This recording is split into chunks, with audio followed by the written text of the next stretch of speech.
बलात्कारों की जब स्थापित होने लगी और अध्यक्ष और उपाध्यक्ष जैसे ही गांव में बनने लगे, अगर वो नेता लीडर जो ठग थे, जो रास्ते में पकड़ कर फौरन उसी दिन पकड़ करके और फौरन कुर्ता टोपी पहना कर और डिक्लेयर रेडियो अखबारों पर कर दिया, मोहर लगा दी कि नेता हमारी पार्टी का, वो सड़क नेता, उसको कह दिया कि इसको तुम अपना मतदान, अपना वोट हिंदू मुसलमान और सिख ईसाई दे दो। उस बेचारे को ये भी धोना नहीं आता, ये पीछे से धोना भी टट्टी पेशाब भी नहीं आती थी और सड़क चाट नेता बन गया दिल्ली में एमएलए और एमपी बन गया। अधिकारियों तुम नहीं जानते हो, जो हम कहें उनको करना। अरे भाई कानून कुछ नहीं, कानून तो हम कुछ नहीं समझते, कानून रद्दी की टोकरी में डालो, जो हम कहते हैं वही कानून लीजिए, आपका भला क्या होगा। जब वो कहते हैं कि हम कहते हैं वो करो, कानून को रद्दी की टोकरी में डाल दो। ये सब अधिकारियों कर्मचारियों को पता है कि मेरे साथ जो सलूक किया जा रहा है, मैं बाबा जी सब जानते हैं। ये सड़क छाप नेता बन गए और ये सड़क छाप नेता जो सड़क पर बन करके फौरन उनको मोहर लगाकर और आपसे वो वोट दिलवा दिया।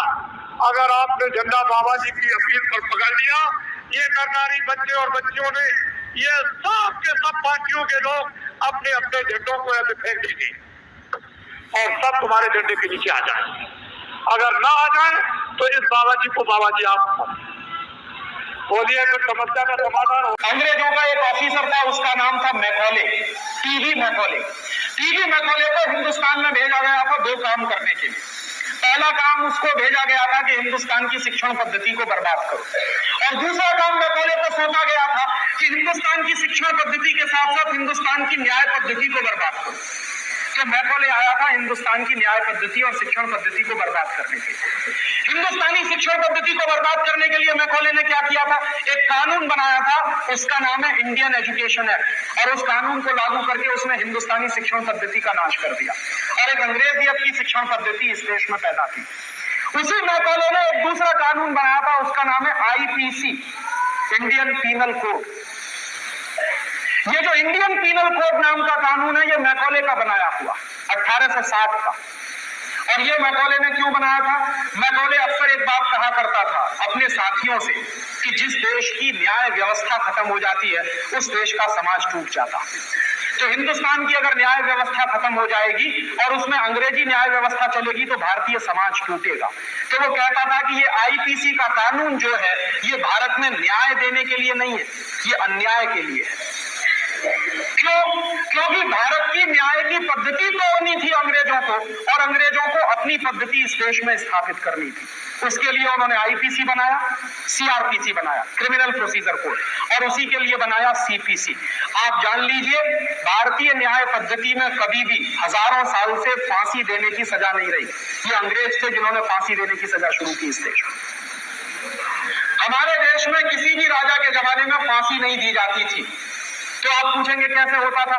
मृत्यु दंड अगर दिया जाता था तो या तो तलवार से सिर काटा जाता था या सरेआम उसको गोली से उड़ाया जाता था। फांसी नहीं दी जाती थी, कभी भी भारतीय समाज में फांसी नहीं दी गई। ये फांसी देने की व्यवस्था इंग्लैंड से आई है हमारे देश में, क्योंकि सीआरपीसी का कानून अंग्रेजों ने, क्रिमिनल प्रोसीजर कोड, और इसी के साथ साथ सीपीसी है, सिविल प्रोसीजर कोड। और ये तीनों कानून जब लागू हो गए तो मैकॉले ने एक दिन कहा था, ये बात अंग्रेजों के दस्तावेजों में दर्ज है, कि जब भारत में आईपीसी चलना शुरू हो जाएगा, सीआरपीसी चलना शुरू हो जाएगा, सीपीसी चलना शुरू हो जाएगा, तो भारतीय लोगों को न्याय कभी नहीं मिलेगा। और ये वो खुद कह रहा है कि यहाँ के लोगों को न्याय कभी नहीं मिलेगा, मुकदमे चलते रहेंगे लेकिन न्याय नहीं मिलेगा। और जो बात उसने कही है 150 साल पहले, वो बात आज हम देख रहे हैं हमारी आंखों के सामने, कि हम जाते हैं अदालतों में। अदालतों में जब आप जाते हैं तो क्या कहते हैं आपको? हम लोग भी जाते हैं अदालतों में, क्योंकि बहुत सारे पब्लिक इंटरेस्ट पिटीशन हम लोग लड़ते रहते हैं। तो अदालतों में हर बार हमसे एक ही बात कही जाती है कि अदालत में कानून के आधार पर फैसला होता है। कोई अदालत ये नहीं कहती कि यहाँ न्याय मिलता है। हर अदालत में एक ही बात कही जाती है कि कानून के आधार पर फैसला होता है। मान लीजिए जिस कानून के आधार पर फैसला हो रहा है वो कानून गलत है, तो फैसला भी गलत होगा, तो न्याय नहीं मिलेगा आपको।